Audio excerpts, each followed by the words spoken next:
اس حوالے سے 2 آیات بڑی اہم ہیں، میں چاہ رہا ہوں وہ کور کروں یہاں پر حکمرانوں کو خوف خدا دلانے کی خاطر۔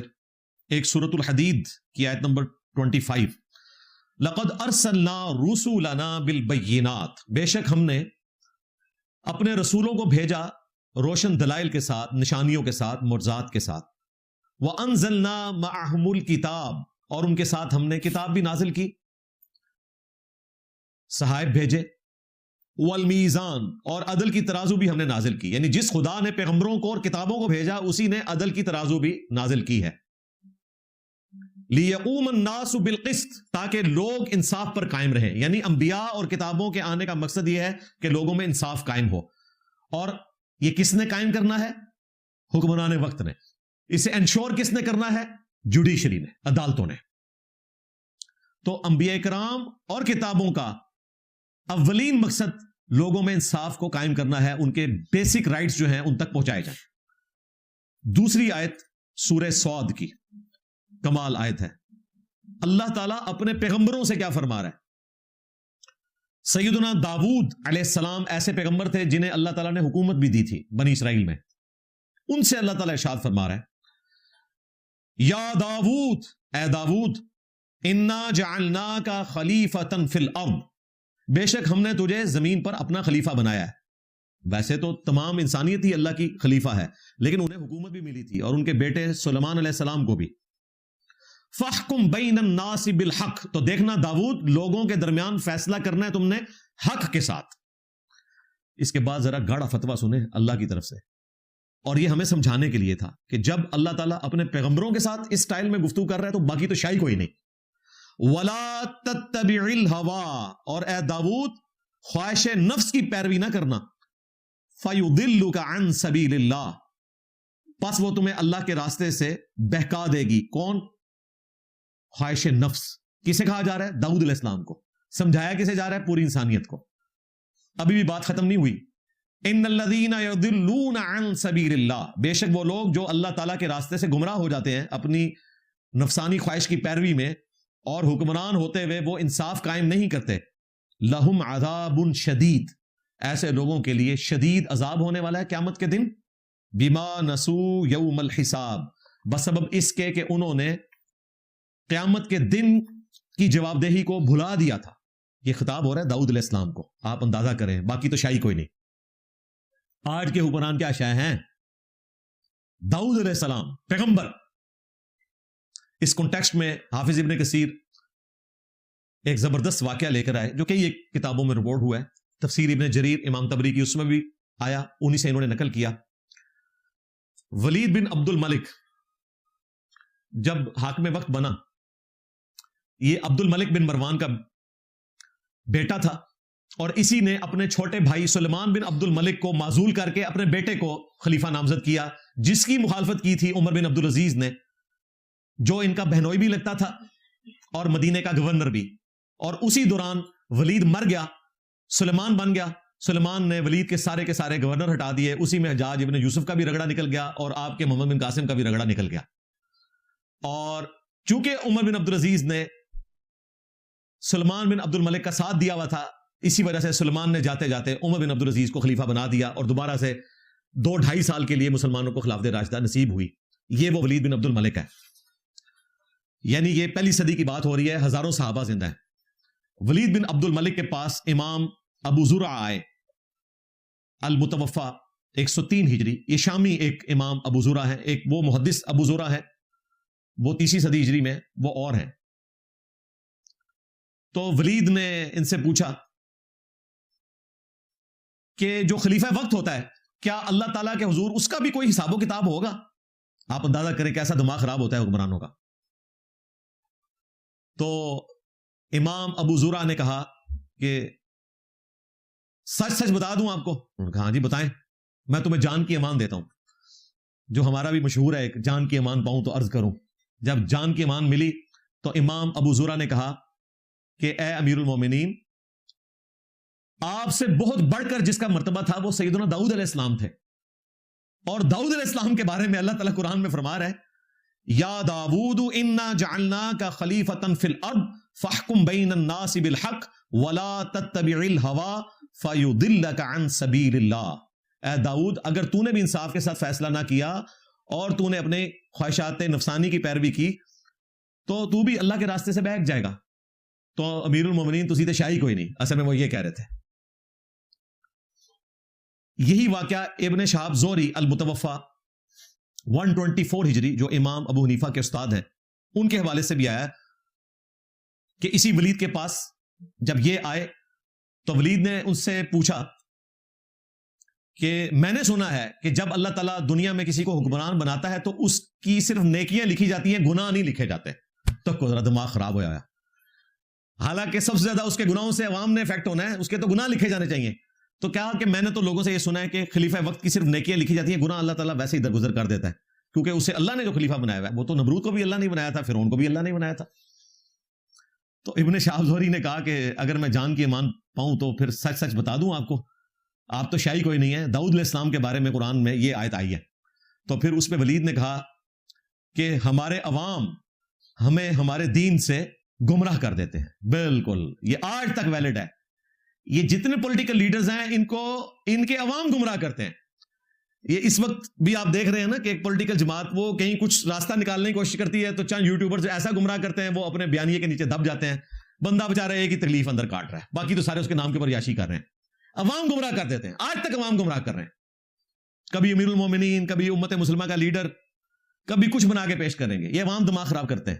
اللہ کا شکر ہے کہ میں اس طرح کی چیزوں سے بچ کے رہتا ہوں، اسی لیے آپ کبھی مجھے ISPR کی بریفنگ میں نہیں دیکھیں گے، کبھی کسی علماء کی امن کمیٹی میں بیٹھے ہوئے نہیں دیکھیں گے۔ ان لوگوں کے پاس بیٹھنے سے ہی دماغ خراب ہو جاتا ہے، اور کسی پبلک گیدرنگ میں بھی میں نہیں جاتا۔ اور یہاں تو جس کے پاس حکومت ہے اس کا تو دماغ خراب ہوگا نا۔ تو یہ ایک زبردست واقعہ تھا، سورہ سعد کی آیت کے کانٹیکسٹ میں نے بیان کیا۔ اب آ جائیں احادیث کی طرف۔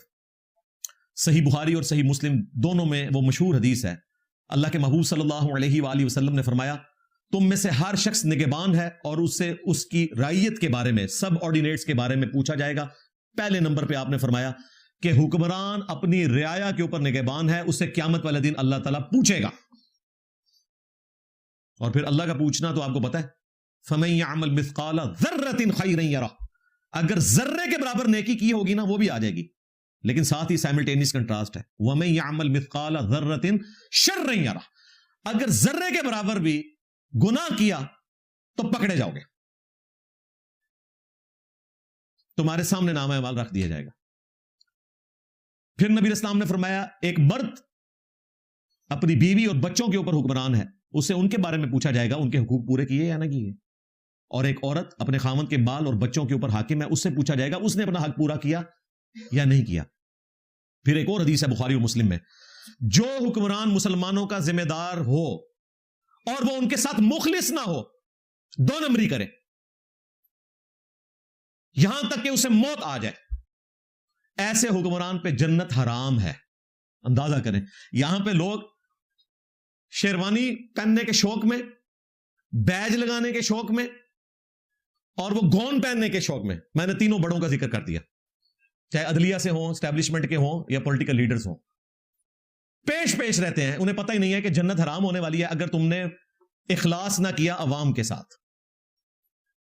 یہاں پہ ملک کے ساتھ تو انصاف ہو رہا ہوتا ہے اپنے نظام کے اندر، عوام کا بیڑا غرق ہو رہا ہوتا ہے۔ پہلے نمبر پہ عوام ہے بھائی، پاکستان ہم نے عوام کے لیے حاصل کیا تھا، ہاں، عوام کو پاکستان کے لیے نہیں حاصل کیا ہوا۔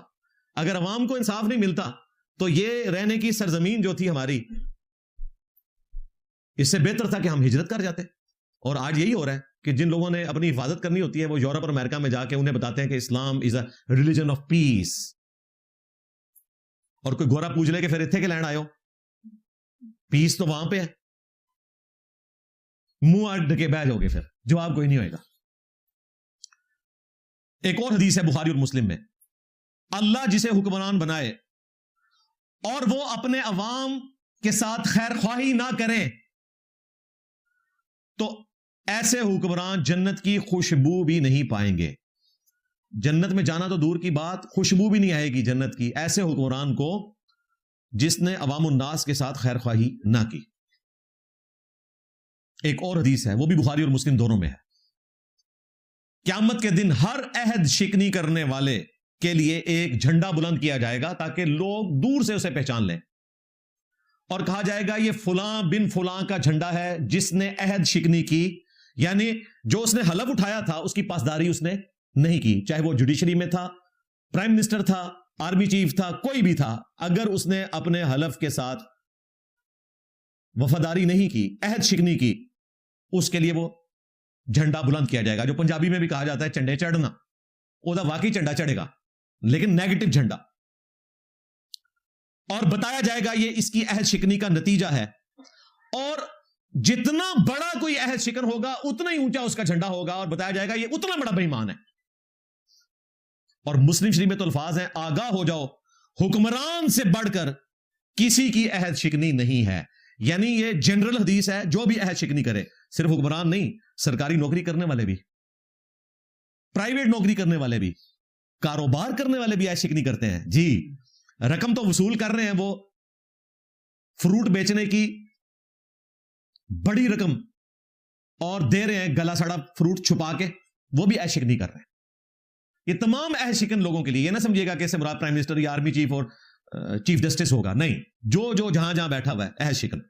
لیکن نبی الاسلام نے حکمرانوں کے لیے اسپیشلی فرمایا کہ آگاہ ہو جاؤ حکمران سے بڑھ کر کسی کی عہد شکنی نہیں ہے، یعنی سب سے بڑا اگر وبال کسی پہ ہونے والا ہے تو وہ حکمران کا ہے، کیونکہ اللہ تعالیٰ نے اسے پوسٹ دی ہے، لیکن ساتھ ہی سائملٹینیس کنٹراسٹ بھی ہے، اگر اس نے اپنی پوسٹ کے ساتھ انصاف کیا تو بخاری اور مسلم دونوں میں یہ حدیث موجود ہے کہ 7 طرح کے لوگ ہیں جنہیں اللہ کے عرش کا سایہ نصیب ہوگا قیامت والے دن، جبکہ اور کوئی سایہ نہیں ہوگا۔ ان میں پہلے نمبر پہ عادل حکمران ہے، پہلے نمبر پہ جس نے اپنی رعایا کے ساتھ انصاف کیا۔